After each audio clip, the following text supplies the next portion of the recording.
Hey everyone and welcome to your own channel Anita Shiksha. सभी बच्चों का अनीता शिक्षा चैनल पे बहुत बहुत स्वागत है।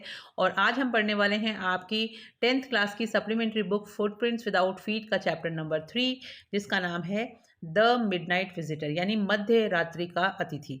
और ये जो चैप्टर है इसके लेखक हैं रॉबर्ट अर्थर।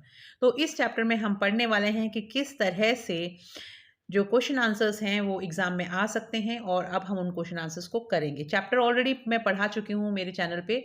अगर आप लोगों ने ये पार्ट नहीं पढ़ा है तो आप अनीता शिक्षा यूट्यूब चैनल पे पढ़ सकते हैं। और आज क्वेश्चन आंसर्स हम करने वाले हैं। तो जैसा कि आप स्क्रीन के ऊपर देख पा रहे हैं, पहला प्रश्न आपके सामने है, how is Ausable different from other secret agents.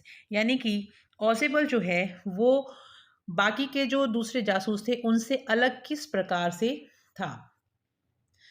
तो इसका आंसर हम देखेंगे, Ozible doesn't appear to be active and proficient as a secret agent is supposed to be because he is very fat and his accent is not proper।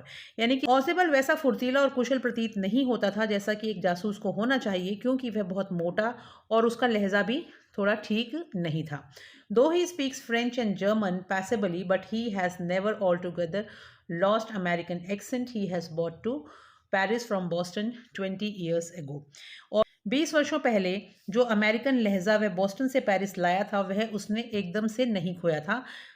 जब वह French और German काफ़ी अच्छे ढंग से बोल लेता था, फिर भी उसका एक्सेंट दिखाई पड़ता था।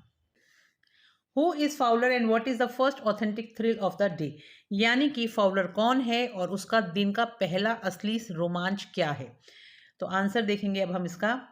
Fowler is young and romantic writer. जो फाउलर है वो एक युवा और रोमांटिक लेखक है।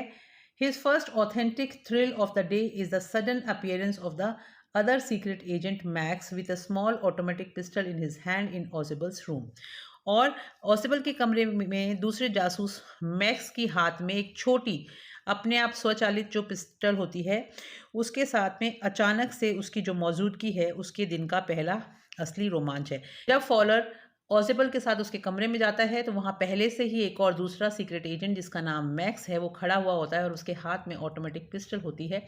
ये देखना फॉलर के लिए, जो एक लेखक था, ये सबसे पहला रोमांच था उस दिन का। नेक्स्ट देखिए, how has Max got in. तो मैक्स ने अंदर कैसे प्रवेश किया। Max got in the room of Ausable using a pass key और मास्टर की। तो मैक्स ने ऑजिबल के कमरे में सब तालों को खोलने वाली जो एक चाबी होती है जिसको मास्टर की कहते हैं, उस चाबी की मदद से प्रवेश किया। नेक्स्ट देखिए, हाउ डज ऑजिबल से ही गॉट इन। ऑजिबल क्या कहता है कि वह अंदर कैसे घुसा, यानी मैक्स जो है वो अंदर कैसे घुसा होगा, ऑजिबल उसके लिए क्या बताता है। Ausable said that Max must have got into the room through the balcony which extended under his window then. तो ऑजिबल ने कहा कि मैक्स उसके कमरे में बालकनी के द्वारा घुसा होगा, जो कि तब उसकी खिड़की के नीचे बढ़ी हुई थी। How does Ausable manage to make Max believe that there is a balcony attach to his room. Explain.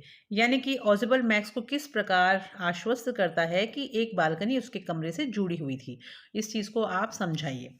ऑजिबल manages to make Max believe that there is a balcony attach to his room through his detailed convincing description about the same.